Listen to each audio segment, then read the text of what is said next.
महोबा के सुभाष चौकी के पास सड़क किनारे बने शिव मंदिर को अराजक तत्वों ने किया क्षतिग्रस्त। बजरंग दल विश्व हिंदू परिषद के सदस्यों में भारी आक्रोश, आरोपियों पर कार्रवाई की मांग।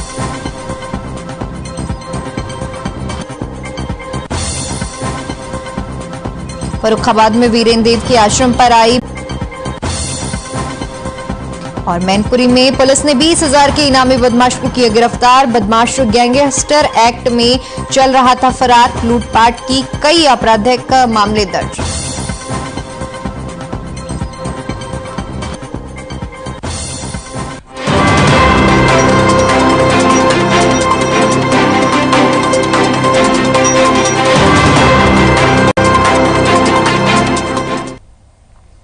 नमस्कार, बुलेटिन में आपका बहुत बहुत स्वागत है और मैं हूं आपके साथ दीपिका ओझा। चलिए शुरुआत करते हैं खबरों की, जो कि बस्ती से है, जहां 18 जनवरी को उत्तर प्रदेश के मुख्यमंत्री योगी आदित्यनाथ सांसद खेल महाकुंभ का शहीद सत्यवान सिंह स्टेडियम में उद्घाटन करेंगे। इस कार्यक्रम का प्रधानमंत्री नरेंद्र मोदी वीडियो कॉन्फ्रेंसिंग के जरिए उद्घाटन भी करेंगे। बता दें कि सांसद खेल महाकुंभ शहीद सत्यवान सिंह स्टेडियम में 18 जनवरी से 28 जनवरी तक चलेगा।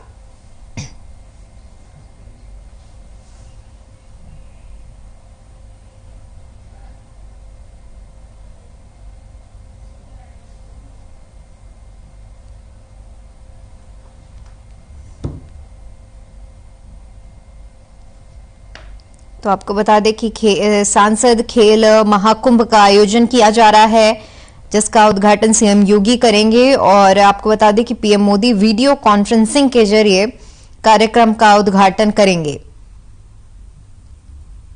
खेल महाकुंभ शहीद सत्यवान सिंह स्टेडियम में 18 जनवरी से 28 जनवरी तक चलेगा।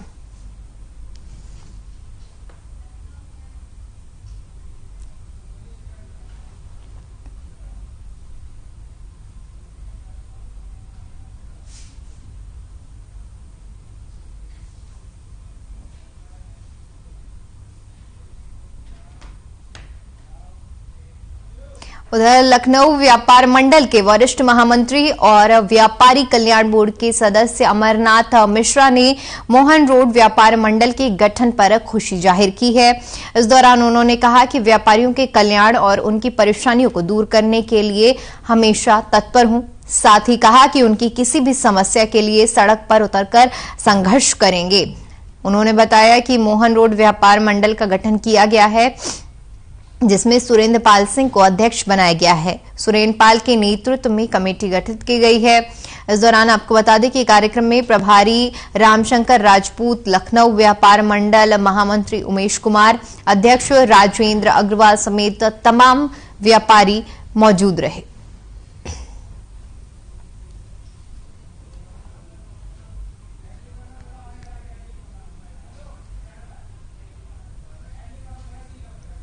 तो आपको बता दें कि व्यापारी संघ को लेकर ये पूरा मामला चल रहा है, जहां पर बताते चले उसका निराकरण किस प्रकार से करेंगे। हम बात करते हैं अमरनाथ मिश्रा जी से। देखिए, रामशंकर राजपूत जी आदरणीय इस पूरे बुद्धेश्वर परिक्षेत्र के अध्यक्ष हैं और ये आज का गठन उन्हीं के द्वारा हुआ है और उनको अध्यक्ष बनाने का मतलब ही यही था कि जहाँ पर व्यापार मंडल नहीं है और जहाँ व्यापारियों का उत्पीड़न हो रहा है, वहाँ पर हमारे राजपूत जी जैसे योद्धा जाकर के गठन करें और लड़ाई ठान लें। आज हमने यहाँ से घोषणा करी है कि कोई भ्रष्टाचारी अगर जेई हमारे किसी व्यापारी या निवासी को परेशान करेगा तो इस बार उसको बैठा लिया जाएगा। उसके बाद उससे पूछा जाएगा क्या पैसे चाहिए। जेई से क्या कहना चाहेंगे? एलडीए के जेई या बिजली विभाग के जेई, दोनों के लिए कह रहे हैं? चाहे एलडीए का हो, चाहे बिजली विभाग का हो, चाहे नगर निगम का हो, भ्रष्ट आचरण करेगा तो सड़क पे निपटा जाएगा। खुले शब्दों में कहा है कि हम न्याय के मार्ग पर चलते हैं, लेकिन भ्रष्टाचार और कदाचार कतई बर्दाश्त नहीं करेंगे। अगर कहीं भी हमारे व्यापारी को प्रताड़ित किया जाएगा तो हम सड़क पर उतरकर संघर्ष करेंगे। मैं लखनऊ से आरएन टीवी के लिए सुखपाल सिंह। वहीं अगली खबर मैनपुरी से है, जहां किसानी से सपा के विधायक अपने गांव में भूमाफियाओं के खिलाफ धरने पर बैठे हैं। विधायक किसानी ब्रजेश ने आरोप लगाते हुए कहा कि भूमाफिया रमौतार सिंह गरीबों को आवंटित पट्टे की जमीन पर फसल नहीं उगाने दे रहे और गरीब किसानों की जमीन पर जबरन फसल उगाकर लाखों रुपए की कमाई कर रहे हैं। विधायक किसानी ने एसडीएम पर भी सुनवाई न करने का आरोप लगाया है। सपा विधायक ने ऐलान किया कि जब तक गरीबों को उनका हक नहीं मिल जाता है तब तक उनका धरना जारी रहेगा।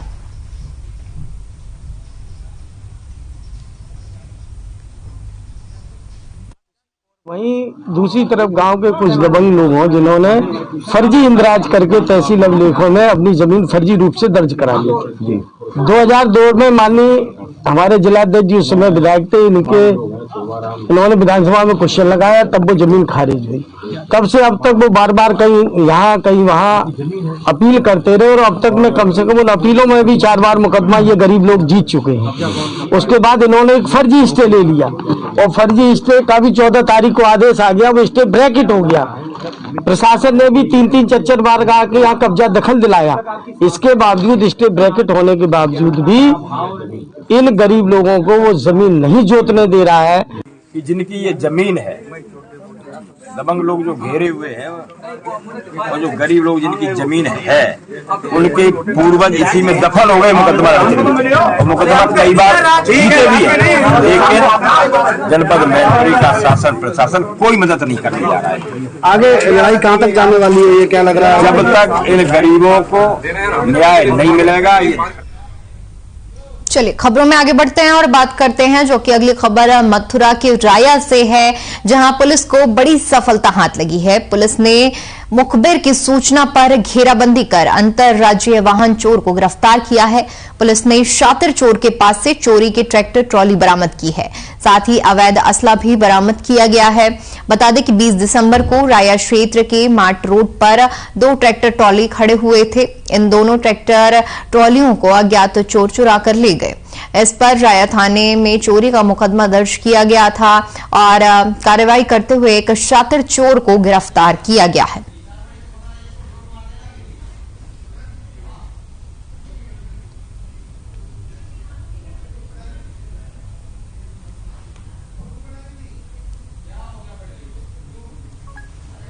जो फिल्म स्टेशन है मार्ट रोड पे, वहाँ पे 2 ट्रैक्टर ट्रॉली खड़े थे। वो दोनों ट्रैक्टर ट्रॉली जो है चोरी हो गए थे रात में। इसके क्रम में पुलिस द्वारा अपना मुखबिर तंत्र को सक्रिय किया गया और सर्वेलेंस की भी मदद ली गई। उससे जो है हमको ये पता चला कि जो है ये इसमें से एक ट्रैक्टर ट्रॉली जो है ये कपूर बगीची के पास नहर के पास जो है वहाँ पर एक मुलजिम जो है लेकर के जा रहा है, तो उसको जो है बरामद किया है राया पुलिस के द्वारा और इसके अन्य साथियों की भी तलाश की जा रही है। दूसरे ट्रैक्टर ट्रॉली की भी हम लोग पता लगा रहे हैं।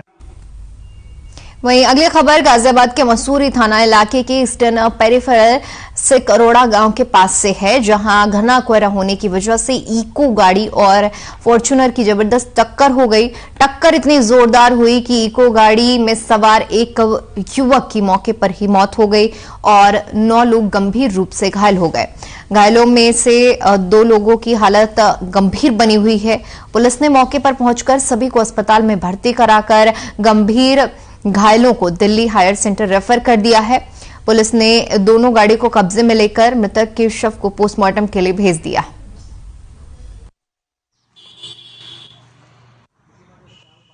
साहब दरअसल में मेरे भैया गए थे गुड़गांव में मजदूरी में, उनके से आ रहे थे 8-9 लोग के तकरीबन उस गाड़ी में थे और फॉर्च्यूनर गाड़ी आगे थी, ये इको पीछे थी और फॉर्च्यूनर वाले ने ब्रेक मारे तो वो गाड़ी ठुक गई और इसमें 8-9 लोग होने में एक मेरा भाई था, शौकीन नाम था, जो जब भी उनकी डेथ हो गई। उसके बाद हमारे पास इतला गई थाने से कि भाई फला नाम का लड़का है, उसको जानते हो? मैं कहा जी मेरा भाई है। और लोगों को हमें पता नहीं, हमारे से पहले ही पुलिस महकमे ने उनको उठाकर ले गए थे। हमारा भाई हमें हॉस्पिटल में मिला।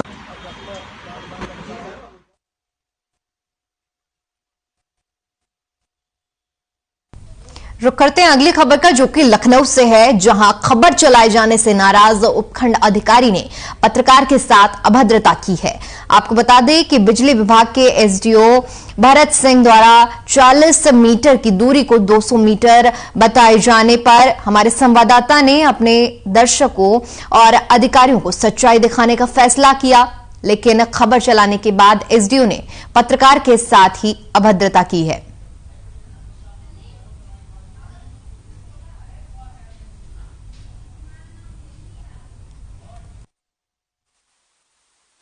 राजधानी लखनऊ में जो अपट्रॉन उपकेंद्र है उससे बहुत ही चर्चित मामला आया है, जिसमें कि ब्रेन्स एकेडमी, हम चाहेंगे कैमरामैन से दिखाएंगे, सामने हमारे ब्रेन्स एकेडमी है। इसका जो मामला है, इसको जो हमारे उपखंड अधिकारी हैं भारत सिंह जो बता रहे हैं कि इसकी दूरी 200 मीटर है पोल से।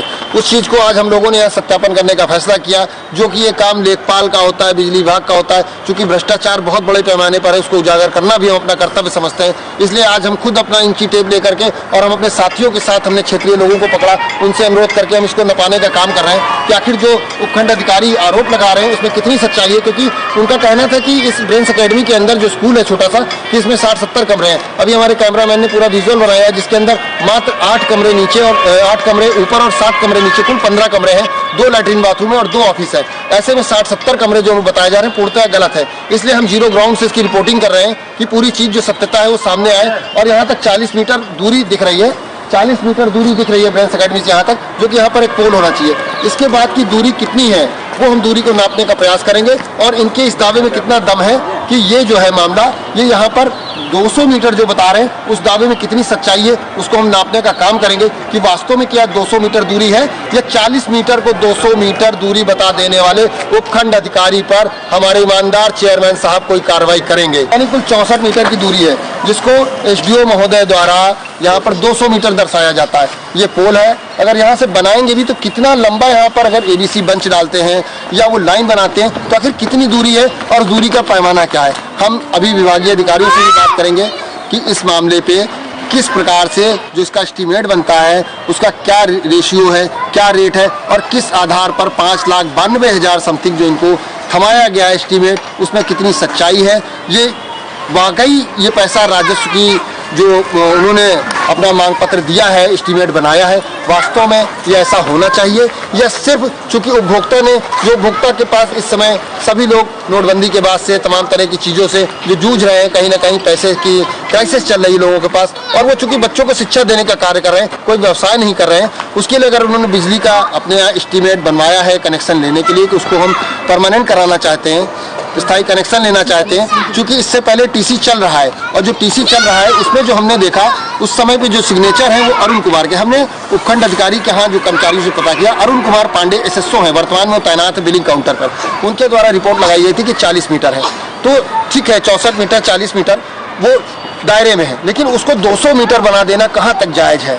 मानवीय चूक हो सकती है 10-5 मीटर की, परंतु ऐसा नहीं कि उसको 200 मीटर बना दिया जाए। तो साफ साफ जो उपभोक्ता का आरोप है, हमने भी यहाँ उपभोक्ता जो है उनसे बात की, उनका साफ आरोप था कि हमसे 2 लाख रुपए की डिमांड की गई थी कि 1 लाख रुपया में आपका लगभग एस्टीमेट होगा और 1 लाख रुपया आप हमें दे दीजिए, हम इसको कर देंगे।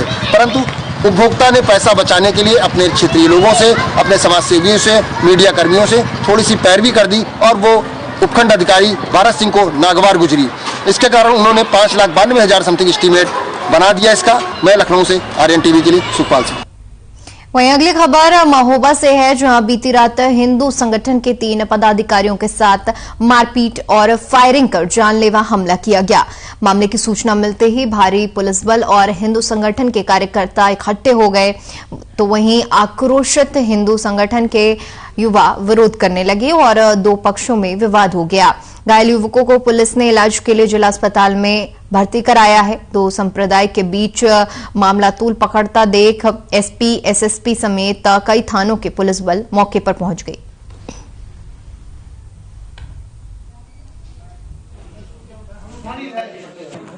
उन्होंने हमारी कार के सामने एक बैटरी रिक्शा लगा दी, जिस कारण से हमने ब्रेक लगाए। जैसे ही ब्रेक लगाए तो वो घेर के खड़े हो गए और गाड़ी में पत्थर मारने लगे। तो जैसे ही शीशा मैंने खोला तो मुझे गाड़ी से बाहर घसीट के ले गए। फिर उसके बाद विपिन जी को हमारे और फिर अवधेश जी को, और वहाँ पर धक्का मुक्की करना शुरू हो गई। और धक्का मुक्की के पश्चात वहाँ पर 2-3 लोग चिल्लाए, बोले आज ये बध गए हैं और जल्दी लाओ, कट्टा लाओ, इनको आज जो है जिंदा नहीं छोड़ेंगे। तो हमारे जहाँ पर इन्होंने हमारे साथ वारदात की उससे करीबन 20 कदम पीछे उन्होंने 2-3 राउंड फायरिंग भी किया और गोली चलाते हुए वहाँ से, जैसे ही पब्लिक वहाँ पर आई और वहाँ से भाग खड़े हुए। तो हमारा लड़का घर में था, फायर किया तो हम निकले तो हमारे लड़का को घसीट के ले गए। अब फायर करते गए तो हम नहीं गए, पीछे नहीं लग पाए। कितने लोग थे लगभग? करीब 25-30 लोग थे। अब फायर बराबर कर रहे थे, डंडे लाए थे और लेके चले गए। अब मारते लेके चले गए। हम फायर करने में गिरा गए तो हम बाहर नहीं निकल पाए। कोतवाली क्षेत्र अंतर्गत अवधेश शर्मा जो बजरंग दल के हैं, उन्होंने थाने पर आकर सूचना दी कि वो एक शोक समारोह से वापस लौट रहे थे और जिसमें 4 अज्ञात और 3 नामजद लोगों ने उन पर अचानक हमला कर दिया। इस हमले में उन लोगों ने बचाव की कोशिश की और वो लोग जान से मारने की नियत से फायर करते हुए और भाग गए हैं और इस संबंध में थाने पर मुकदमा पंजीकृत किया जा रहा है। इसमें एक व्यक्ति की गिरफ्तारी कर ली गई है। शेष गिरफ्तारी के लिए टीमें रवाना है और अन्य विधिक कार्रवाई की जा रही है। UP global This we are aware about the extensive infrastructure projects undertaken in the state, making it a hub of 2 industrial corridors, 2 dedicated freight corridors and 1 defense industrial corridor, keeping the state well connected with major locations of the country. Therefore, it can be determined that the state is going through an all-around development, creating a conducive environment for business to thrive in. With its inherent strengths, the present demographics, the robust infrastructure, diverse industrial base, and entrepreneurial talent, thriving tourism, future growth potential, UP has indeed become an attractive investment destination. The UP government has been transforming the industrial development of the state through effective policy implementation, therefore enabling new growth trajectories for shaping the vision of the new India.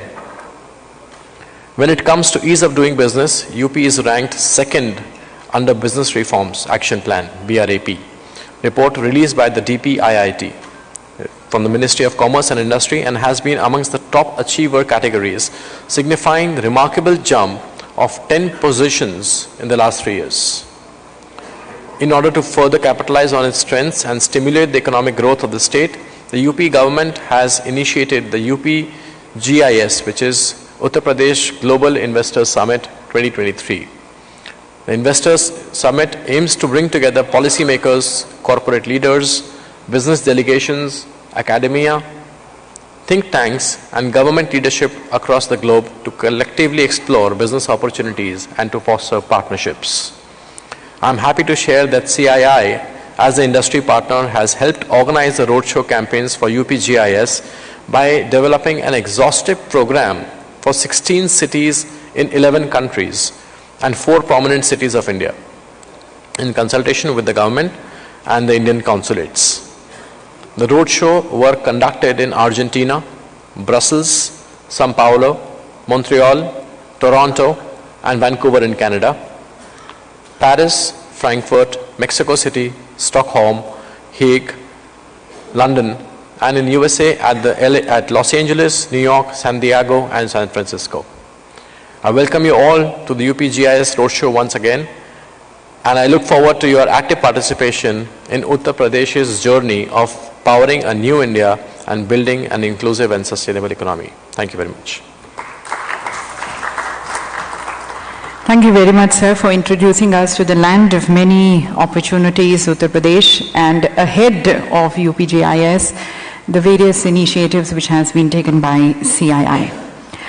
और देवी सज्जनों, इस अनेक संभावनाओं के प्रदेश उत्तर प्रदेश में आपका विशेष रूप से स्वागत करने के लिए, आपका आमंत्रित करने के लिए हमारे माननीय यशस्वी और अति लोकप्रिय मुख्यमंत्री माननीय श्री योगी आदित्यनाथ जी द्वारा एक संदेश है जो हम आप सभी के लिए प्ले करना चाहेंगे. If you can have the message please.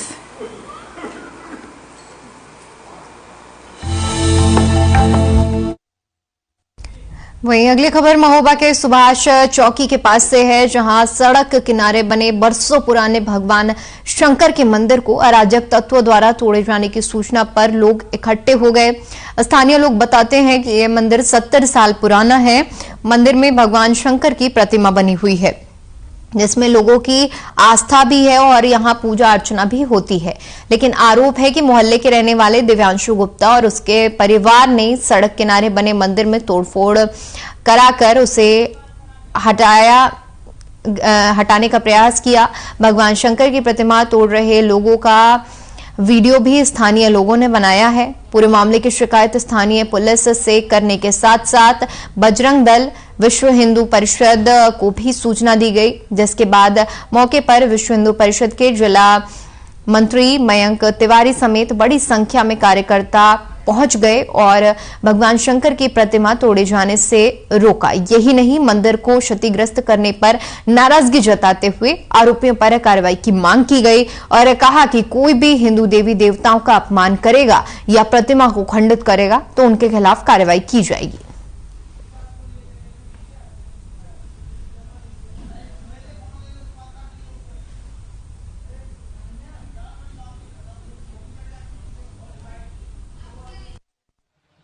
यहाँ मंदिर जो है 70 साल पुराना है और हमारी उम्र 40 साल है और जब से हम इसको मंदिर देखते चले आ रहे हैं बचपन से, और आज हमने देखा है यहाँ पे कि जो है मंदिर को तोड़ा जा रहा है। इनके प्रूफ हमारे कौन लोग कर रहे थे यहाँ पर खुदाई? ये दिव्यांशु गुप्ता है, उनकी मम्मी है जिन्होंने खुदाई करवा रहे थे। अच्छा, किस चीज़ से हो रही थी? उससे छप्पल से और गैती से। उस मंदिर में कुछ अराजक तत्व और कुछ प्राइवेट लोग जो अपने आप को अधिकारी बताते हैं, वो लोग आते हैं और यहाँ पर तोड़फोड़ मंदिरों की शुरुआत कर देते हैं। और मंदिर की तोड़फोड़ के साथ साथ उन्होंने यहाँ पर प्रतिष्ठित शिवलिंग को वहाँ से अपने स्थान से उठाकर दूसरी जगह रखा। जब हम लोगों को इस विषय की जानकारी हुई तो पूरा बजरंग दल और विश्व हिंदू परिषद के कार्यकर्ता हमारे यहाँ पर आए और उन्होंने मौके पर देखा तो कोई भी ऐसा व्यक्ति नहीं मिला जो यह प्रमाणिकता के साथ कह सके कि यह मंदिर गलत जगह पर बना हुआ है। और यह मंदिर अभी का नहीं है, यह कई वर्षों पुराना मंदिर है जहाँ पर इस मंदिर में लोगों की। चलिए रुक करते हैं अगली खबर का, जो कि लखनऊ से है, जहां खबर चलाए जाने से नाराज उपखंड अधिकारी ने पत्रकार के साथ अभद्रता की है। आपको बता दें कि बिजली विभाग के एसडीओ भरत सिंह द्वारा 40 मीटर की दूरी को 200 मीटर बताए जाने पर हमारे संवाददाता ने अपने दर्शकों और अधिकारियों को सच्चाई दिखाने का फैसला किया, लेकिन खबर चलाने के बाद एसडीओ ने पत्रकार के साथ अभद्रता की है।